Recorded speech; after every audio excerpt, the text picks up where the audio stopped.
Hola, hola, ¿cómo les va? Esto es ISEL TV, el programa de televisión del Instituto Superior de Estudios Loma de Zamora.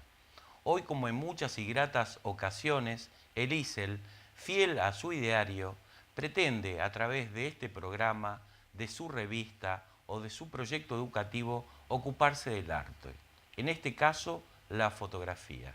Y tengo el gusto de acompañar a Facundo de Subiría, quien a pesar de sus viajes, sus presentaciones y sus muestras, se hizo un ratito para charlar de su obra. Gracias, Facundo. Gracias a ustedes por invitarme. Muy No. bien. Así que, para contarles de mi obra, ¿por dónde podemos empezar? Si te parece, a mí me gustaría comenzar porque sé que en el año 1988 organizaste las primeras jornadas fotográficas Buenos Aires-La Plata, que fueron consideradas como el inicio de las Jornadas de la Luz, Del Festival de la del Luz. Fue Festival de... el antecedente directo del Festival de la Luz. Exactamente, el Fue el- antecedente, el antecedente directo del Festival de la Luz. Qué trabajo que estoy hoy, por Sí, Dios. pero bueno, empezó así en el 88. Ahora esas jornadas fueron lo que se dice una patreada. Éramos un grupo de 6 amigos, fotógrafos. La idea no fue mía, pero me propusieron, digamos, no sé si fue de Eduardo Gil o de Diego Olver, no me acuerdo exactamente de quién fue la idea, pero el asunto de que éramos 6 en ese grupo: Pérez Aznar, Eduardo Gil, Diego Golver, Horacio Espósito, y me estoy olvidando de alguien que no sé quién es, y yo, éramos un grupito, y Eduardo Grossman y yo. Y entre los 6 decidimos armar un primer evento de un Festival de la Luz, lo que sería un festival de fotografía, como la Primavera Fotográfica que ya existía en España, o lo de Arles en Francia. Y lo hicimos sin tener ningún recurso, juntándonos en un café a ver cómo lo organizábamos. Conseguimos finalmente un auspicio de Kodak de Estados Unidos, que Toda una pusieron una patria. plata. Fue una patriada, pero lo hacíamos sin nada. Y armamos, no sé cuántas fueron, 30 muestras en toda la Argentina, pues se extendió a La Plata y se extendió a algunas provincias. Y armamos un ciclo de cine en el Teatro San Martín, digamos, en la Sala Lugones, ahí en el Centro Cultural San Martín. Y conferencias, encuentros, mesas redondas. Fue un evento importantísimo en el que no solo nadie ganó plata, todos perdimos un poco, pese a que conseguimos algún auspicio, pero se hizo una cosa muy buena. Después que lo terminamos, juramos que nunca más íbamos a hacer algo así. Pero Y ahí particular, tomó la posta que quedó vacante, realmente lo tomaron la gente que empezaron a organizar el Festival de la Luz, en realidad sobre la base de lo que habíamos hecho nosotros. decía que particularmente sobre el Festival de la Luz me interesa consultarte lo siguiente. ¿Por qué es ese un ámbito de discusión de las problemáticas de la fotografía artística? ¿Cuáles son las problemáticas hoy? Yo realmente no lo sé cuáles son las problemáticas, pero te lo digo con toda honestidad, no sé cuáles son las problemáticas que enfrentan, porque es un tema que no me lo planteo demasiado. Me preocupo de mis propias fotografías, y todo el tiempo uno cuanto más avanza son más mayores las dudas.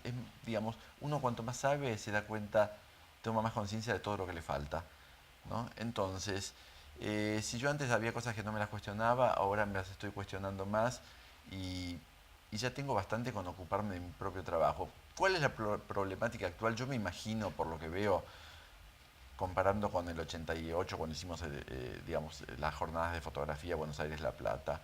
En aquella época éramos pocos, pero no había ningún medio, no había ninguna difusión, no había ningún tipo de recepción, no había salas de exposición de fotografías, no había prácticamente ningún tipo no había muchas posibilidades de armar, digamos, un canal de expresión, pero éramos muy pocos. Ahora hay muchos canales de expresión, pero son miles. Ahora que son... Entonces, ese es un tema.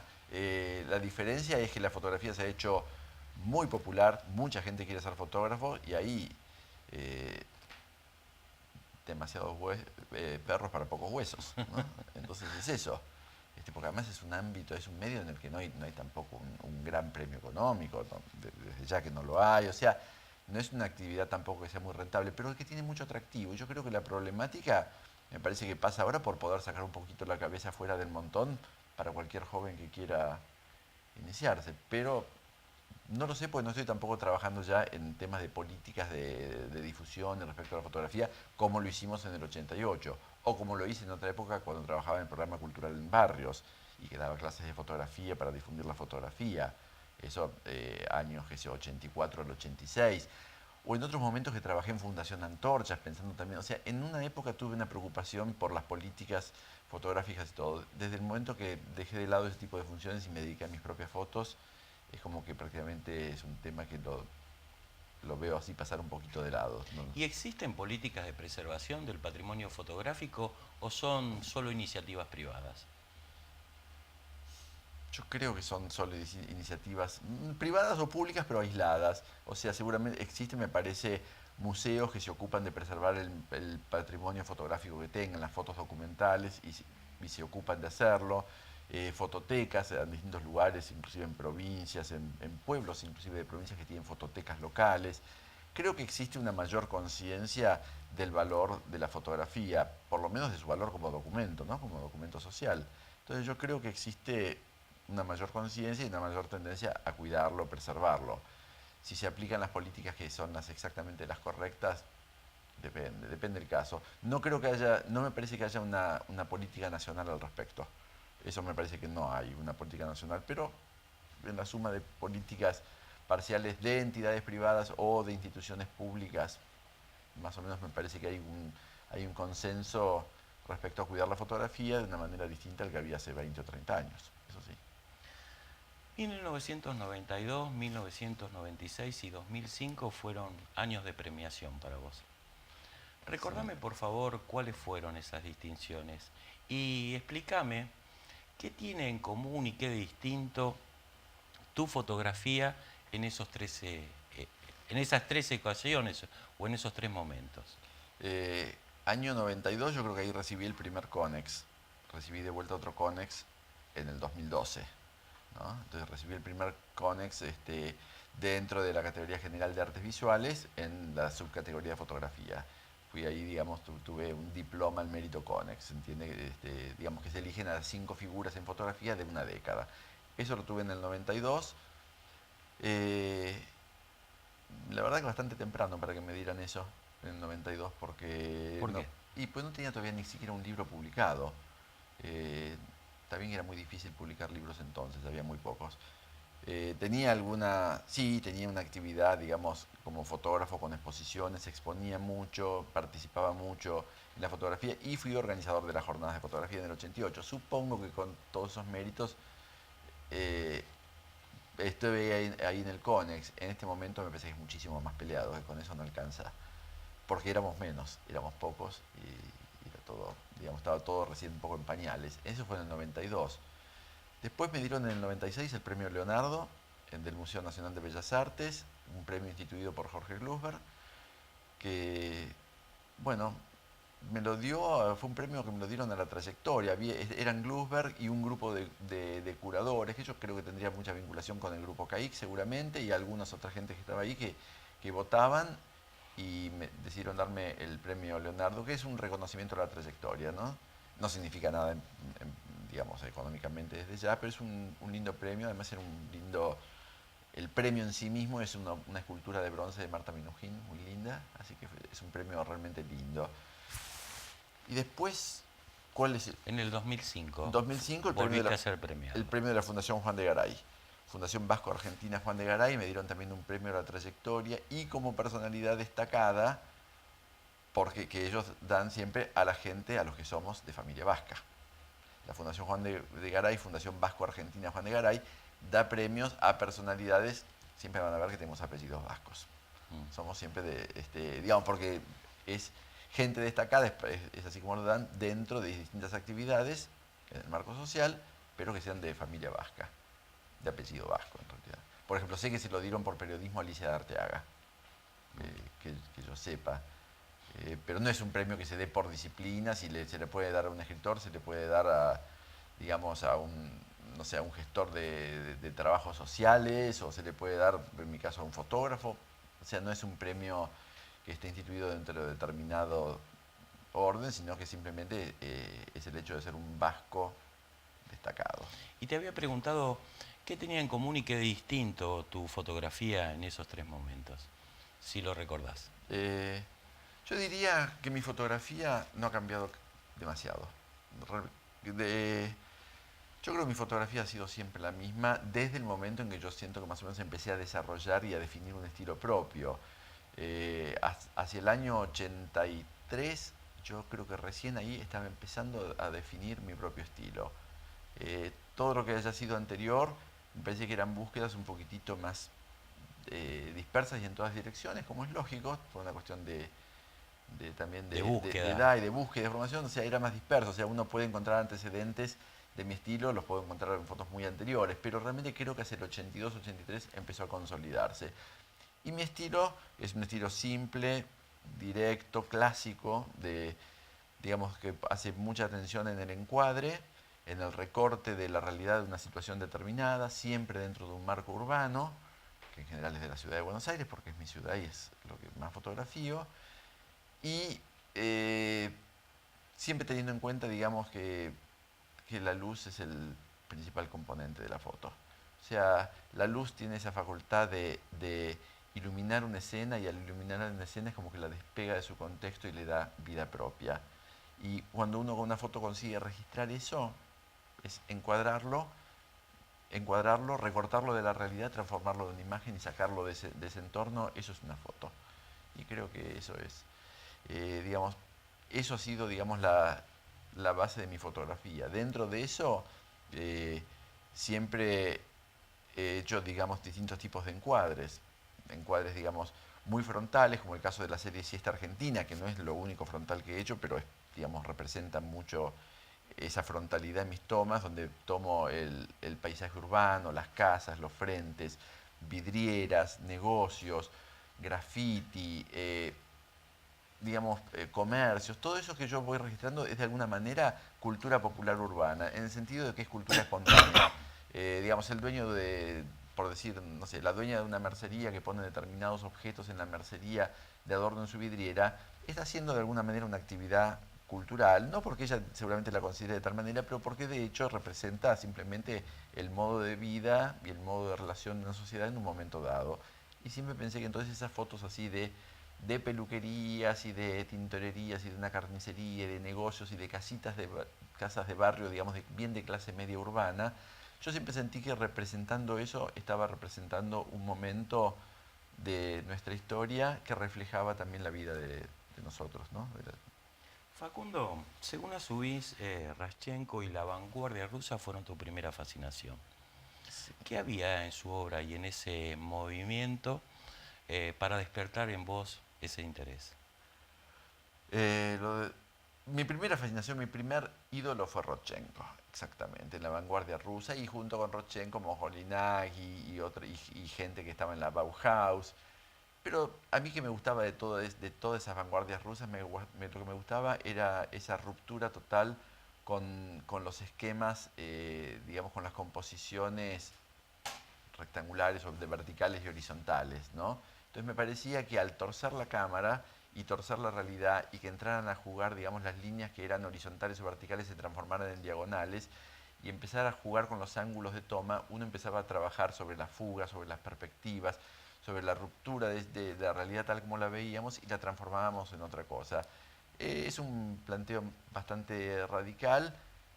Durante un buen tiempo fue así como un eje rector en mi obra, pero era yo creo el tiempo de mi búsqueda hasta que encontré mi propio lenguaje que finalmente yo creo que tiene poco que ver con eso a esta altura, sino que es muchísimo más esquemático, más simple, más clásico y más de centrarse en la realidad tal como se la ve y no andar torciéndola ni modificándola. Es aceptar más la realidad como se la ve, de frente. Ni siquiera hago tomas o hago pocas tomas que sean en ángulo y con fuga. Trato de fotografiar muy frontalmente porque me parece que es el modo más objetivo de hacer una foto. Hablas de tomas y un poco explicás qué es lo que procurás en cada una de ellas. Puedo decir que la simetría ocupa un lugar especial en tu fotografía. ¿Tratás de ordenar el ojo de la cámara o procurás de alguna manera ordenar el ojo de aquellos que lo están viendo?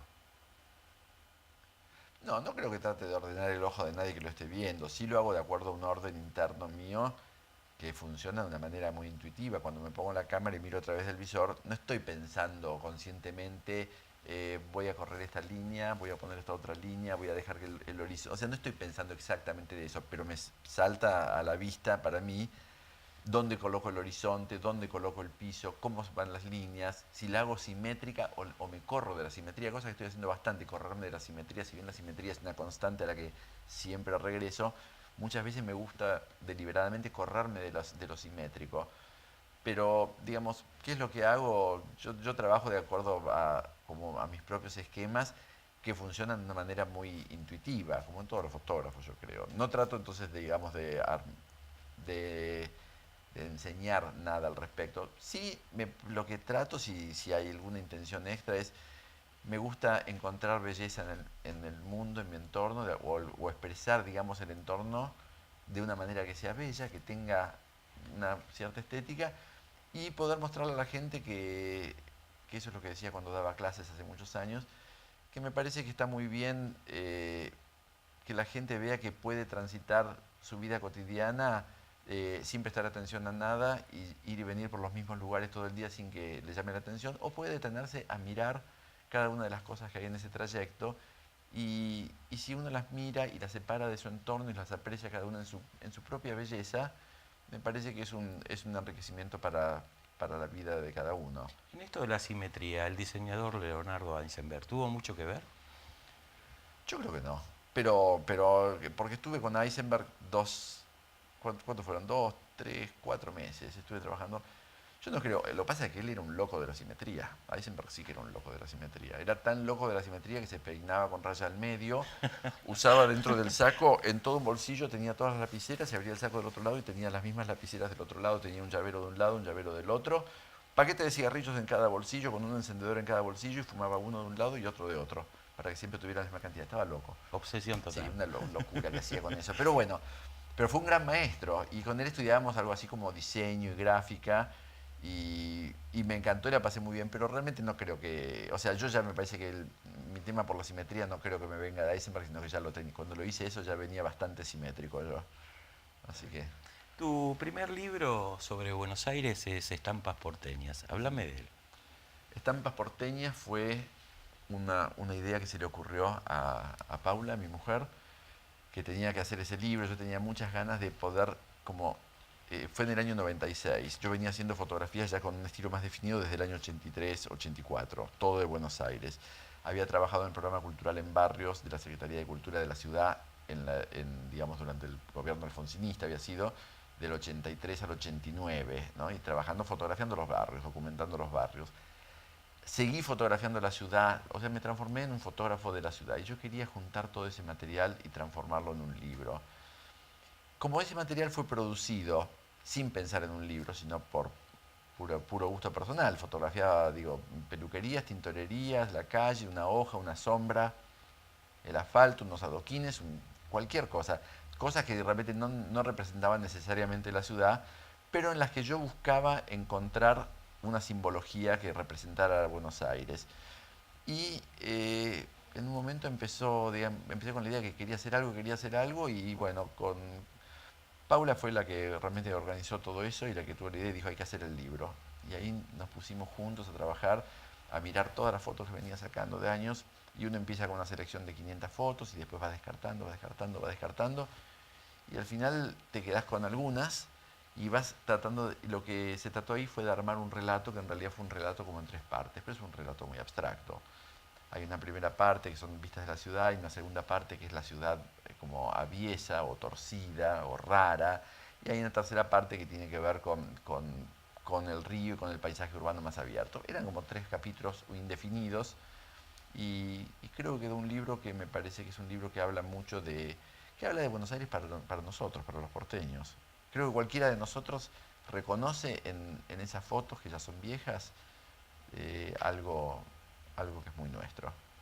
Hablando de tus libros, creo no equivocarme si digo que si esta Argentina, le pido a nuestro director que lo tome, es el más importante. Se despliega como los mejores libros japoneses. Más allá de las imágenes, ¿cuál es el metamensaje que tratás de transmitir? Si esta Argentina... Lo podemos sacar. Dame que lo... Mira, a ver. Si esta Argentina, este libro, Este libro surgió, digamos, Ponelo para la cámara. surgió como idea en, digamos, en plena crisis de 2001. Surgió como idea pasado diciembre de 2001, a principios de 2002. Yo venía fotografiando, como siempre, todavía estas fachadas, pero estas fachadas que venía fotografiando eran fachadas de negocios. Fachadas simétricas de locales de Buenos Aires. Simétricas de locales todos de la misma medida, 8,66 metros. Todos negocios que iban quedando cerrados por la crisis en Buenos Aires, ¿no? Entonces yo encontré en estos negocios algo que me gustaba, digamos, una poética del olvido y de la crisis. Los encontré poéticos y los encontré también muy representativos de esta crisis que estamos viviendo, ¿no? Ver que en todos los barrios iban cerrando los negocios, uno tras otro iban cerrando. Es una metáfora de la crisis. Metáfora de la crisis. Por eso el blanco y negro. El blanco y negro siempre me encantó y hasta esa época no hacía nada, casi no hacía más que el blanco y negro, hacía color, pero me encantaba el blanco y negro. Me sigue gustando, pero ahora con lo digital estoy un poquitito alejado. Y bueno, hice esto y lo hice como una metáfora de la crisis. Y el libro, que en realidad lo considero más obra al libro todavía que a las fotos en sí mismas, el libro tiene esta cosa que termina con todas las fotos. Bueno, es muy complicado, como ven. Termina así con todas estas fotos, entonces plantea esto. Entonces el libro, cuando se termina acá con las fotos, digamos, y ahí terminó el libro. Y una vez que termina, se pone de acá y se abre de vuelta y están los negocios, pero están abiertos. Este concepto circular del libro, digamos, que va desde el cierre de todos los negocios y terminar el libro, que se los ve que se abren, y uno, si lo vuelve a terminar, vuelve a abrirlo por el otro lado y están todos cerrados. Me parece que es una metáfora sobre la circularidad, sobre el tiempo recurrente de la crisis. Y el título de Siesta Argentina tiene que ver con eso, tiene que ver con que yo lo consideraba que no iba a ser una crisis terminal. Me parecía que simplemente era una siesta, que era un momento en que la Argentina nos habíamos caído muy, muy bajo, en una crisis tremenda, pero tenía la sensación de que íbamos a salir adelante, cosa que pasó, ¿no? Entonces sucedió. La Argentina salió de esa crisis tremenda y bueno, entonces esta reflexión, esta metáfora es sobre esta circularidad de la crisis, que tuvimos una crisis y pasó. Es eso. Ese concepto yo creo que ese concepto y la propia poética de las imágenes es lo que lo transformaron en un libro muy importante, porque se transformó en un libro muy, muy prestigioso, muy reconocido internacionalmente, expuesto en todas partes en el mundo, en muestras en todas partes, Nueva York, París, Londres, España, en México, en Chile, en Perú, en la Argentina, en todas partes se ha exhibido este libro. Como tuvo el reconocimiento por ese pequeño clic conceptual y poético que dio este resultado. Hablas de reconocimientos internacionales. Tu obra es internacional. La Roscinia es una favela pacificada que tiene más de 80 años y que hoy es una ciudad. Creo o estimo que es algo imponente. Ahí estuviste vos trabajando. ¿Qué es lo que te lleva a disparar el ojo de la cámara ante un panorama o un paisaje tan fuerte?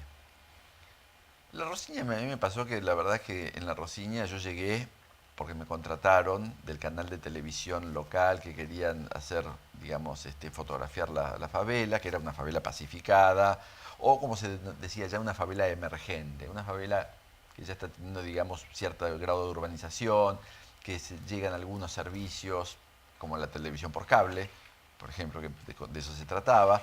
Y fui ahí a fotografiar contratado, pero me enamoré de la favela. Me enamoré de la Roscinia, de la gente, me trataron tan bien en todo sentido, que yo en un punto perdí la dimensión y la escala de que en realidad estaba en una favela. Yo me sentía en mi casa, me sentía muy cómodo. Me sentía muy cómodo con la gente de allí. La Roscinia es enorme y tiene barrios, digamos, dentro de la favela misma hay clase alta, media y baja, ¿no? Aunque es todo de favela, hay lugares, digamos, donde las casas son buenas y la gente puede eventualmente tener algún auto, algún vehículo o algún dinero. Hay otros que son más lo que sería la clase media dentro de la favela y hay lugares realmente muy marginales mismo dentro de la favela. Yo recorrí todo eso, estuve en esos lugares y vi distintas cosas y vi, por supuesto, también las cosas que uno se puede que no imaginar, son gratas de ver. que no son gratas, y vi también cosas así de delitos o de tranzas, ¿no? Pero La verdad que conmigo fue todo bien, yo no iba tampoco a hacer un documento político de denuncia sobre el delito, ni el narcotráfico, ni nada de eso, sino que yo iba a trabajar fotografiando la favela y creo que lo que me pasó, lo que me sucedió es que yo me encontré con la dignidad de toda esa gente del otro lado de la cámara y yo creo que eso es lo que yo vi, lo que fotografié y lo que me hizo sentirme tan cómodo, tan a gusto y creo que hice un reflejo de esa realidad que no es tremendista y que no habla justamente de todos esos problemas, que finalmente son el 2% de lo que es la favela, sino que hace hincapié en lo que es la vida de toda esa gente, que es gente trabajadora, como todos, y que lucha por superarse y por estar mejor y porque sus hijos vayan a la universidad y porque, en fin, Está bien. es eso. Y yo me encontré con eso y a mí eso me resultó muy gratificante. Brasil te tiene hoy con otra exposición en San Pablo. Contanos de qué se trata. Estoy exponiendo, justamente inauguré el sábado pasado, inauguré en el Museo Lazar Segal, que es un museo chico, prestigioso, muy prestigioso, que alberga la obra de Lazar Segal, y al director, Jorge Schwartz, se le ocurrió hacer una muestra que tuviera que ver con el fútbol con ocasión del Mundial, como se ocurrió a algunos otros museos y lugares de Brasil. Bueno, en San Pablo se le ocurrió a él y me propuso mostrar mis fotos de Boca, de un libro que publiqué en el 2004 que se llama Cada vez te quiero más.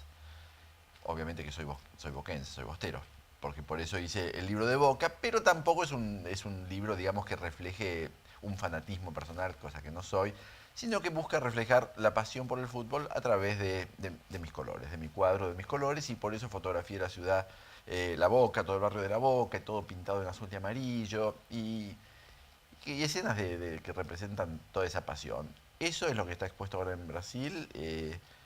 La verdad que muy contento, una linda muestra. Una muestra chica de 20 fotos, copiadas muy grandes, pero una muestra así muy para el momento. Junto con Horacio Coppola publicaste Buenos Aires. ¿Cómo se conjugan esas dos miradas sobre la esencia de Buenos Aires? Me encanta que me preguntes esto, porque la verdad que Horacio Coppola digamos, mi maestro, aunque no estudié con él, y hacer un libro con él eh, fue la verdad, me parece un gran honor para mí poder hacer eso. Fui amigo de Horacio Coppola, nunca fui alumno, pero siempre lo tuve como un referente por su obra y por su amor por Buenos Aires y porque su obra central está construida sobre Buenos Aires. Y además, concretamente lo que me preguntas, porque creo que mi imagen tiene mucho que ver con la imagen de Coppola. O sea, no hay ninguna foto mía que se parezca concretamente, me parezca a ninguna foto de Coppola, no hay plagio, digamos, de obra, pero hay algo en la mirada, en lo que vemos, en el encuadre, que nos hace muy afines. Y de hecho, ante esta afinidad, que Coppola también la veía y me consideraba un poco como su sucesor en términos de imagen, ¿no? Le gustaba mi imagen y por el trabajo sobre Buenos Aires, yo se lo propuse a Coppola en el año 2005 y yo acababa de hacer un libro con Greta Stern, que no fue una idea mía, sino que fue un concurso de la UBA con varios fotógrafos que gané y que por eso se hizo un libro sobre la Universidad de Buenos Aires, fotos de Greta Stern de los 60 y mías posteriores, producidas a ese fin, ¿no? Cuando hice ese libro se me ocurrió, dije, lo que tendría que hacer sería un libro con Coppola. Y le dije a Horacio, yo tendría que hacer un libro, tenemos que hacer un libro juntos, eso estaría buenísimo. O sea, vos se lo propusiste. Sí, yo se lo propuse y le dije eso, le dije, no sé, a mí me encantaría que hagamos un libro juntos, me parece, a ver, no sé qué te parece. Buenísimo, hagámoslo. Horacio tenía entonces 100 años y estaba perfectamente bien, muy lúcido, estaba encantado y me dijo que sí, encantado. Entonces arreglamos con el editor, La Rivière, que le encantó el proyecto y bueno, y ahí avanzamos con eso. Y yo me encargué de editar las fotos de Horacio Coppola. Él me dio la posibilidad de mirar todas sus planchas de contactos y que yo hiciera la selección que a mí me pareciera, que yo editara su obra. Eso es la primera mitad del libro. Y la segunda mitad del libro, son mis propias fotos, las editó Paula, mi mujer Paula Serrat, que es de hecho mi mujer, la madre de mis hijos, pero además es mi socia en toda fotografía y es la crítica más aguda, más fuerte y más consecuente que tengo en todo sentido. Y además finalmente es como la curadora general de todo mi trabajo, la que más sabe y ella seleccionó eso. Y las dos miradas vos las ves en el libro y se articulan muy bien, funcionan bien. Así que el libro resultó muy exitoso, ya va por la segunda edición y ya está casi agotada la segunda, o sea que va muy bien. Fuiste fotógrafo personal del Dalai Lama durante 7 días y también conociste a Gorbachev. Supongo que, o estimo, que habrán sido para vos experiencias contundentes. ¿Qué significaron esas experiencias en términos de vida? Experiencia con Gorbachev, fue interesantísimo conocerlo. Estuve también, digamos, viéndolo y fotografiándolo durante 3 4 días. Me regaló su autobiografía traducida al español y me la dedicó en ruso para mí y todo. O sea, tuve, la verdad que un privilegio eso. Ahora, con el Dalai Lama, yo creo que fue el momento, uno de los momentos más fuertes, digamos, que he tenido en mi vida. Fue un momento decisivo para mí. Me encargaron la gente que lo traía al Dalai Lama, los budistas, digamos, que estaban trayendo al Dalai Lama a la Argentina, me pidieron si yo podía hacerle fotos al registro de eso. Y yo no tenía muchas ganas y, digamos, y no había casi plata. Y yo siempre trabajé de fotógrafo, vivía de mis honorarios, digamos, de mi trabajo. Y no había casi plata para eso. Bueno, al final casi por no ser mala onda con ellos, les dije, bueno, está bien, lo acepto. Yo tendría que haber pagado para hacer ese trabajo. O sea, la realidad es que yo debiera haber pagado para poder tener semejante privilegio. Estuve con el Dalai Lama a esta distancia 7 días. Lo esperaba en la puerta de su cuarto del hotel, subíamos al remis que lo llevaba, iba él atrás con el traductor, yo iba adelante al lado del chofer y lo fotografiaba. Y lo veía todo el tiempo. Para mí fue conocer a un... Lo más cercano que he conocido en persona, lo más cercano a Dios que he conocido en persona ha sido el Dalai Lama. Me impactó tanto, digamos, por supuesto que después de eso yo me quedé, digamos, como con una... me encantaría ser budista, podría decir. Me encantaría ser, pero digamos, no sé, tampoco es que esté haciendo un camino al respecto, pero me impactó mucho. Me impactó mucho la alegría del Dalai Lama, esa alegría permanente que irradiaba, y me resultaba algo tan fuerte que nunca no lo podía ni mirar a los ojos al Dalai Lama, solamente a través de la cámara cuando lo enfocaba. Pero si no, yo personalmente era como que no podía ni mirarlo a los ojos. El Dalai Lama fue una cosa muy fuerte. Y cuando nos despedimos, que yo nunca le dirigí la palabra, desde ya, aunque estábamos a esta distancia, jamás le dirigí la palabra. Yo, ¿Por inhibición propia? sí, no podía, era como estar con Dios, no le podía hablar. Y, y cuando nos íbamos, él sacó de su túnica un cartoncito y me escribió en tibetano una bendición para mí y para mi familia. Y me la dio, y él agarró mi cámara, se la dio al traductor, a Gerardo But, y me abrazó para nos sacaran, para sacarnos una foto juntos. No, fue un momento increíble, increíble para mí. Yo estaba muy emocionado con eso.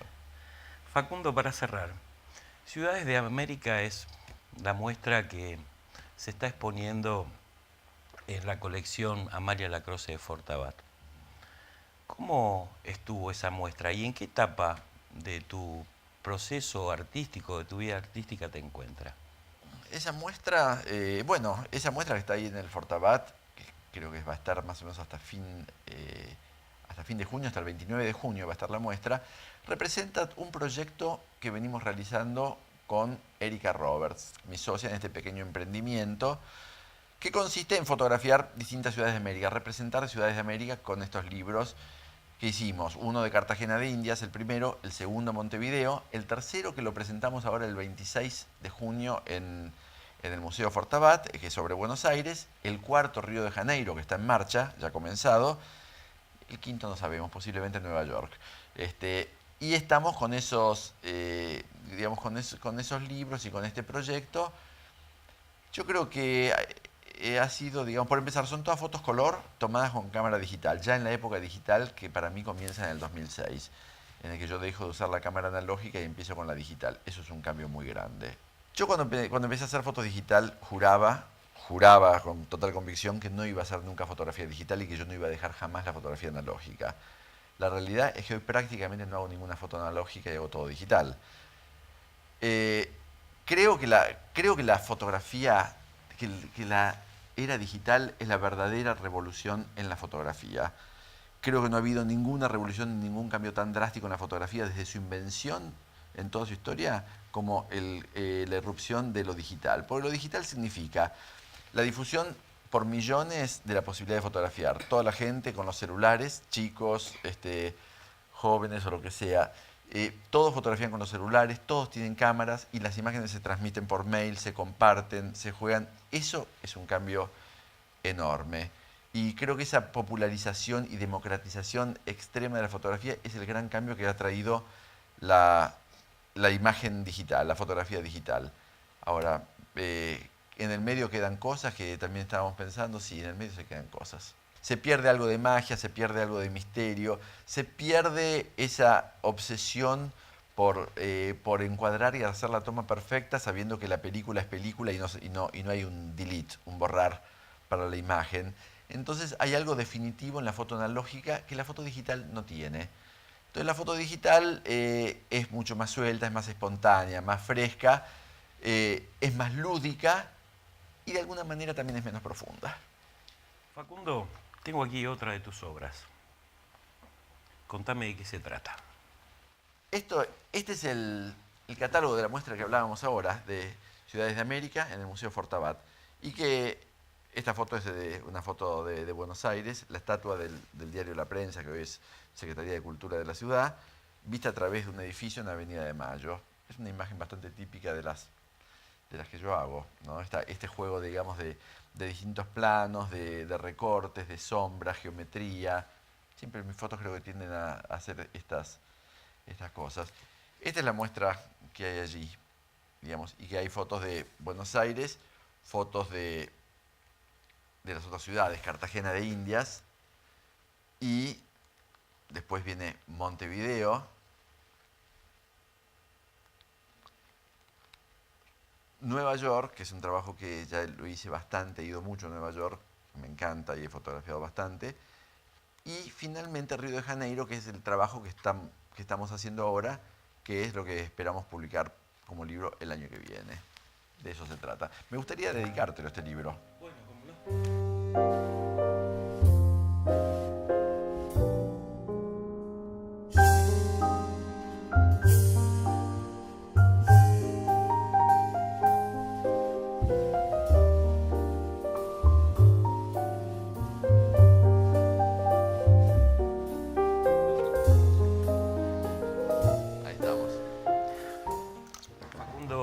Espero que hayas estado cómodo. Muchísimas gracias y muy, muy lindo estar acá y me parece que está muy bueno lo que hacen, que tengan este programa, muy contento de poder participar en esto y bueno.